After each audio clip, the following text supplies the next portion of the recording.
Hey guys, welcome back to another video. Today I have an indie spotlight on Belgant Cosmetics, and I actually picked up these items a couple of months ago during their birthday sale where they had 40% off their site. So I got 3 liquid lipsticks, 3 metallic liquid lipsticks and 1 eyeshadow, and I will be swatching them for you today and showing you how they look on me. So I believe this is a black-owned company and they are called Belgant Cosmetics. Their website is shopbelgant.com, and I am currently wearing one of the eyeshadows that I picked up on my eyes, but I will get into that later. It's green and it may or may not throw off some of the colors during my lip swatches, so I just wanted to put it out there that I am wearing this greenish eyes because I picked up an eyeshadow during my haul. So I have 3 of her liquid matte liquid lipsticks and 3 of the metallics, and they are under the same category on her website. They are both $14.50 each, and you get around, I believe, 7 mils of product in each tube. It's not clearly stated on the website, but because this is quite standard packaging and you can find similar packaging in other indie brands, so I just took that information from those companies. So the packaging over here is relatively simple.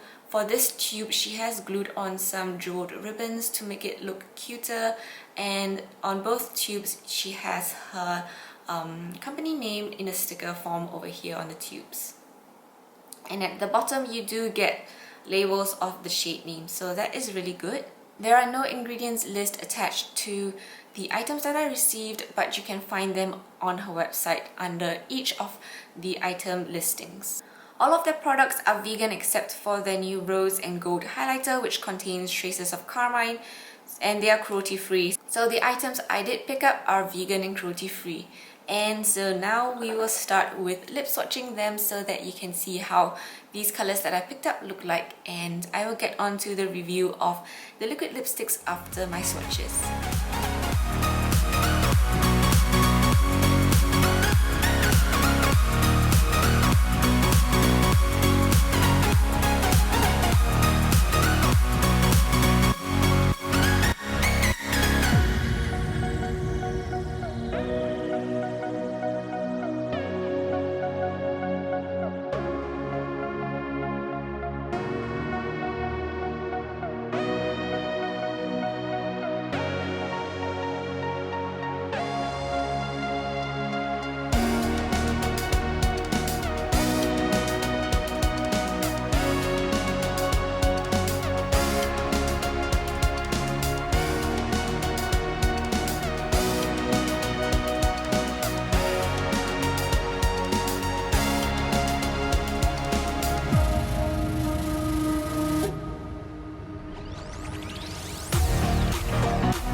So those were all the swatches for the 6 liquid lipsticks that I have, and I started out with perfect lighting for my swatches, and then midway through it started to rain, so I had to shift myself to position myself in better lighting. So I hope this is alright. Now they do say that their matte liquid lipsticks dry down completely kiss-proof, and that is kind of true, but it is not smudge-proof because when I wiped my finger across my lips, I got some transfer on my finger. Although I do think that their metallic lip colors are more smudge-proof than the solid colored ones. So I didn't mention it before my swatches, but these ones here have a paddle foot applicator while the metallics have a normal doe foot applicator. And the formula for these are like a thick cream, or it's not exactly very watery, although my Brambleberry does separate, and then I see the oils and the pigments, you know. And it also sounds squishy in the tube, so you may think it's watery, but it is more of like a creamy kind of consistency. Like, it is not exactly going to droop down everywhere like more liquidy liquid lipsticks feel like. But I do feel like these have more control and viscosity to them, so they are not exactly watery but more of a creamy liquid lipstick. The metallics are more liquidy in texture, and they are also on the sheerer side. Like, I require 2 to 3 coats in order to achieve full opacity, unlike the other liquid mattes. These are one swipe pigmentation and they are really pigmented. They do have a rather long drying time, about 1 to 2 minutes, so I'm rather impatient and I do not like to wait that long. But you definitely should allow it to dry down before applying a second coat if needed for the metallics. The color range is impressive. Like, these are some really gorgeous colors. I do not have any dupes for these colors. Out of all my mauve liquid lipsticks, Rose Petal is my favorite shade of mauve. It is the #1. And it is just so pretty, and I have no dupes that look anything like this. Like, they are all either more on the pink side or more on the purple side, lighter or darker. I do not have anything exactly like this. If you've heard of Clarity Cosmetics, Brambleberry is very similar to Scorpio from Clarity Cosmetics, but Brambleberry has more of a reddish undertone to it as compared to Scorpio. Same for the metallics. I do not really have a dupe for these colors. Like, this metallic purple is gorgeous, and then this blackened navy blue is love.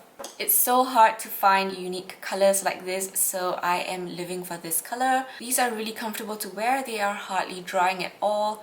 I have 2 to 3 layers of glory on my lips right now, and it is sort of feeling like it's going to flake and crumble off, but that is because I have 3 layers on. So even though it's a nice color, I'm not sure how often I will get to wear it if it's going to perform like that. But for these solid colors, I only need 1 layer, and they are really comfortable to wear.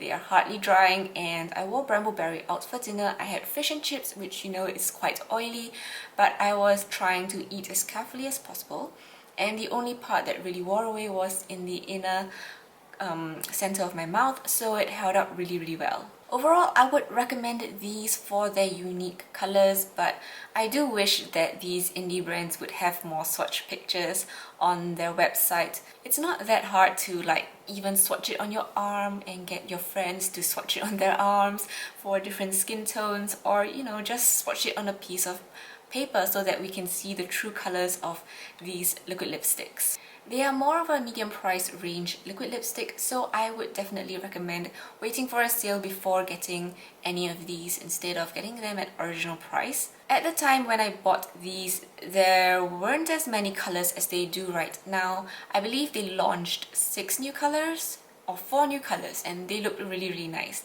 So I would pick those new colors up, but for the current collection, I think these are my favorites. Last but not least, let us not forget about this eyeshadow that I picked up as well. This is in the shade Tidal Wave, and it is a teal blue with a strong green shift. It is a duochrome eyeshadow, and at the time when I picked this up, she only had this left in stock. And now on her website, she has 10 eyeshadows, so there are a lot to choose from. They are $5 each, and during the sale I got them for $3. This is in a 29mm pan, so it is bigger than the average 26mm pan, and it came in this black sleeve. It's not very secure packaging because inside it's just this paper container as opposed to like a plastic holder. but it did hold up during shipping and all, and I received it in perfect condition. It doesn't seem quite as pigmented on my eyes as it does in the pan, and the shift isn't very strong, but let me show you a swatch. So I've got nothing on my fingers, and this is how much it picked up with that. And then I'm just going to swatch it here. So yep. And this is what's left on my finger. I do believe an eyeshadow primer underneath would help, you know, make the colors pop more, but I don't have a primer at the moment. So this is what I'm left with. It's not as blinding as I'd hope it would be, like not as shimmery and not as pigmented, but it is still beautiful and something out of my comfort zone. So I am looking forward to trying new colors like blues and greens and brighter purples on my eyes. So you can definitely like put this over a black base, and that would really help the colors pop. Alright, I think that is more or less what I have to say and what I have to show you guys about my mini haul from Belle Guns Cosmetics. I hope you guys enjoyed this video. Thanks for tuning in with me, and I'll see you guys soon in my next video. Bye bye!